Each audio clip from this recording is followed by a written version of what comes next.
Welcome to Shri TNPSC group 4 counselling சம்மந்தமான பல டவுட்களுக்கு TNPSC தொடர்ச்சியாக பதிலளிச்சுக்கிட்டு இருக்க நம்ம பார்க்குறோம். அதன்படி இன்றைக்கி என்ன கேள்விக்கு அவங்க பதிலளிச்சிருக்காங்கன்னு பார்க்கலாம் வாங்க.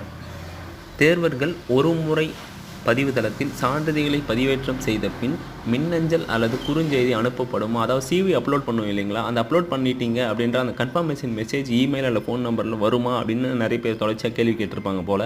அதுக்கு அவங்க என்ன சொல்கிறாங்கன்னா, தேர்வர்கள் ஒரு முறை பதிவிடத்தில் சான்றிதழ்களை பதிவேற்றம் செய்த பின் ஒப்புகை சீட்டை பதிவேற்றம் செய்யலாம் அல்லது அச்சிடலாம். அந்த அக்னாலஜ்மெண்ட் கொடுப்பாங்க பார்த்தீங்களா, அதை நீங்கள் பிரிண்ட் எடுத்துக்கலாம், இல்லை நீங்கள் அந்த ஒப்புகை சீட்டை பிடிஎஃபாக வாங்கிக்கலாம்.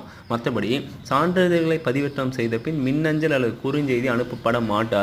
அதாவது எந்த ஒரு மெசேஜும் உங்களுக்கு வராது சிவி அப்லோட் பண்ணிட்டீங்க அப்படின்றத அவங்க தெளிவான விளக்கத்தை கொடுக்குறாங்க. நீங்கள் யாரும் நண்பர்கள் யாரும் பயப்படாதீங்க, மெசேஜ் வரல அப்போ நம்மளுக்கு அப்லோட் ஆச்சா இல்லையா அப்படின்னு சொல்லிட்டு. அப்படி அப்லோட் ஆச்சுன்னு செக் பண்ணுறதுக்கு நீங்களே போய் டேஷ்போர்டில் கூட செக் பண்ணலாம். தேங்க்யூ.